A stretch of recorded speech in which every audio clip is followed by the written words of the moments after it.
Can you believe it? Thanksgiving is over and we quickly usher in Christmas. During the Christmas season, you might have heard of a word during this time and might not know what it means. Well, it's the word Advent, and it means the arrival of a noble person. And each week, people light a different candle that represents what that noble man is going to bring. The first one represents hope. Watch this and I'll be right back.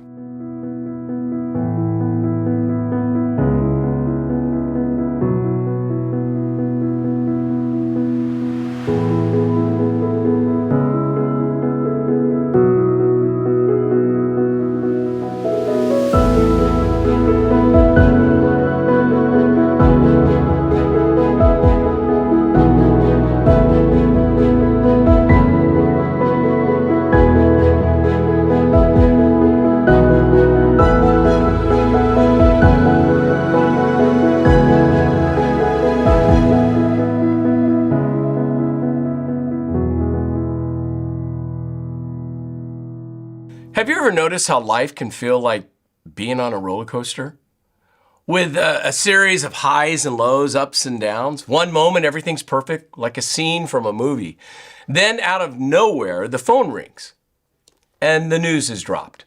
Or an unexpected thing happens in your life and it feels like the ground has shifted beneath you. Maybe you've been there, wondering, where is God in this? Well, it's easy to see him on the mountaintops. We all know what that feels like, isn't it? It's in the moments of celebration and joy and blessing on those mountaintops. It's so great. But what about the valleys? Those dark places where the questions are louder than the answers and hope seems just out of reach. Why this is really important for us to even understand is because when you're in that valley, you get that phone call with the devastating news, or you hit a season of uncertainty at work. Maybe you've been there before, or you're watching someone that you love struggle and there's nothing you can do. Well, that's when knowing that God is with you will make the complete difference for you in your world. See, we see this phrase in Matthew chapter 1, verse 23, and it's definitely shared during the Christmas time. It says, the virgin will conceive a child. She will give birth to a son, and they will call him Emmanuel, which means God is with us. Isn't it easy to feel God's presence when life is good? When the promotion comes through and the kids are behaving and you hit every green light on your way to work. We know what that feels like. But when life takes a turn, when the bills pile up and the doctor delivers bad news, or a relationship falls apart, it's harder to believe that he's there at that moment. The valley makes us question everything. Now, if you've ever felt like that, I want to just tell you that you're not alone. The valleys of life are where many of us struggle to feel God's presence. But listen to this. The God of the mountaintop is also the God of our valleys. In fact, the valley is where you can know him more deeply than ever before. They say that the best way to find something out is to ask the questions, or ask multiple questions. So I've got some questions that I want to ask you today and let us work through and answer them. The first one is, where do you find your strength when you're in a valley? Psalms 84:5 says, blessed are those whose strength is in you, talking about God. Now, let's get honest. We live in a world that celebrates independence. I've got this. I'll figure it out. I don't need you. I don't need anyone. But can I tell you something, that independence is overrated? Because when you're in the valley, you can't do it on your own. And maybe that's where you are today, overwhelmed. Maybe you're exhausted or on the brink of giving up. If that's you, hear what God has to say about his strength and where it begins and where yours ends. I remember the first time that I tried to bench press alone in the gym and no one was spotting me, and I just trying to get the weights up, and I thought that I was doing fine until the bar started tipping and suddenly I was stuck. I couldn't find it or I couldn't lift it off my chest, and it was just embarrassing. That's life in the valley. Without help, we're stuck. But here's the good news. You don't have to. You don't have to do it alone. God can be your strength. And when you hit your limit, his power can take over. So let me ask you, where are you finding your strength today? If it's in your own power, you'll eventually run out. But if it's in God, you'll never lack what you need when you need it. Now here's another question. Where is your focus when you're in the midst of a valley? That is so vitally important. Psalms 84:5 says this, "What joy for those who have set their minds on a pilgrimage." Now, in other words, let me explain what that means. Your heart and your mind are focused on the journey to God. You're passing through the valley. That's what David was talking about in that verse. Passing through the valley, but you know where you're headed.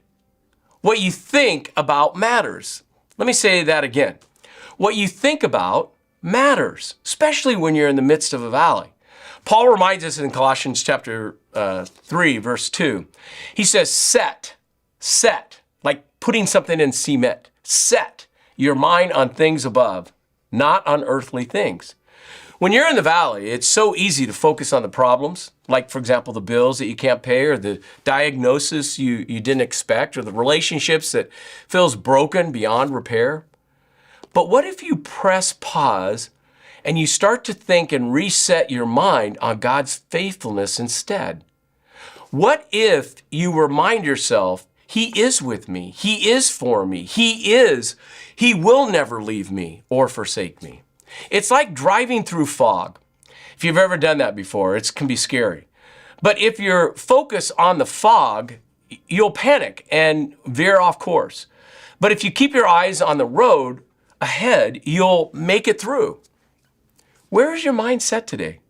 On the fog, or on the circumstances, or on the faithfulness of God that he's going to get you through your valley? Here's another question. Are you passing through the valley, or are you letting the valley define you? Psalms 84:6, in that same section, David says, when they walk through the valley of weeping, that's what this valley was called. It was actually called the Valley of Baca, also known as the Valley of Tears, representing the low points in our life. But the key phrase here is, as they pass through. See, you're passing through. David echoes this in Psalms 23 verse 4, where everybody has heard this a verse before. Even though I walk through the valley of the shadow of death, you know this, I will hear no evil. For you are what? With me. You are with me. Here's the truth. The valley is not your final destination. You're just passing through. Think about a road trip. You've got your eyes on the destination, but sometimes the road takes you through tough terrain, dark tunnels, steep hills, unexpected detours. It would be weird if all of a sudden you went through a tunnel and you started to set up camp there and stay there. I mean, we all know that you're not supposed to do that when you're driving through a tunnel. You're not staying there, you're just passing through it. Some of you need to remind yourself, I'm just passing through this. This struggle, it's temporary. This pain, it's temporary. This valley, it's temporary. Don't let the valley convince you that this is all there is, because that's just simply not true. Don't let the valley define who you are. What you think and say to yourself during these times matter. In the valley, we need to say, I am a conqueror, not a captive. I am a masterpiece, not a mistake. I am chosen, not forgotten. I am an overcomer, not overwhelmed. I am loved, not abandoned. I am passing through. I am not staying the night. Here's another question. Are you making space for God to move in the midst of your valley? Psalms 84, in that same section, another verse continues and it says, when they walk through the valley of weeping, it will become a place of refreshing springs. Now, what does that mean? Well, it means that in the valley, that you need to dig a well. And what I mean by that is you prepare for God's provision, even when you don't see it yet. This is faith in action. It's saying, God, I don't feel it now, but I trust that you're going to show up. That's the faith part of being in a valley. Let me paint a picture. Imagine being in a drought and the ground is dry and it's cracked and lifeless. But instead of giving up, you grab a shovel and start digging a well. Why? Because you believe that the rain is coming. That's what we're talking about now. Jesus operated with the same kind of faith. He told the man with the withered hand, if you remember the stories about Jesus in Matthew, Mark, Luke, and John, he talks about the man with the withered hand. He says, stretch out your hand. That's faith. The man had to move before he could get the healing. He told the lame man, get up and walk. And the man had to act before he saw the miracle. What space do you need to make today for God to move?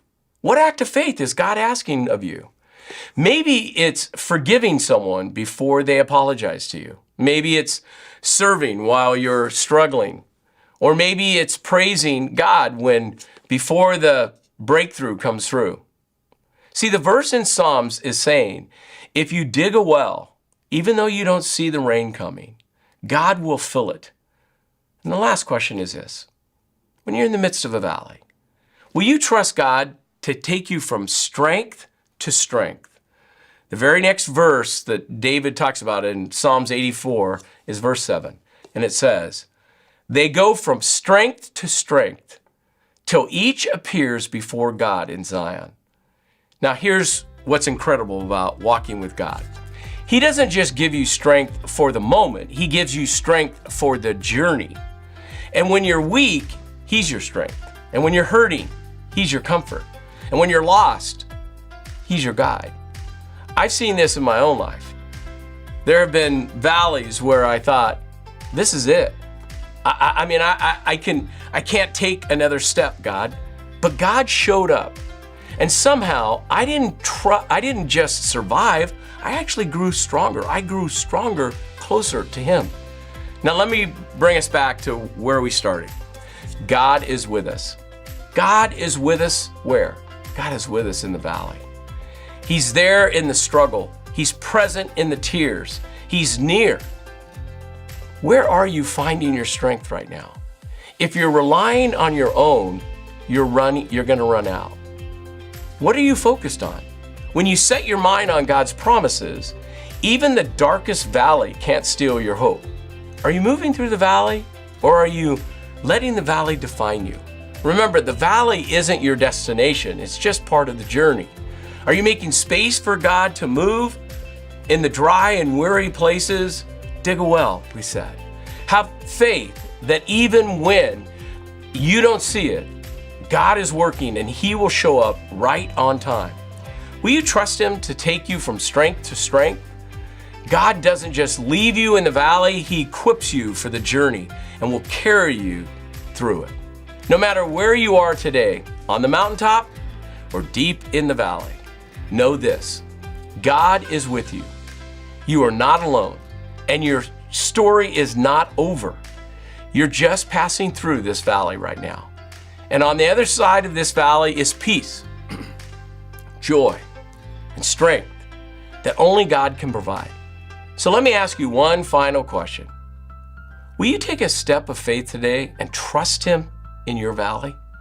Because God is with you. God is with us. Well, thanks again for being with us, and we'll see you next week, either online or on campus.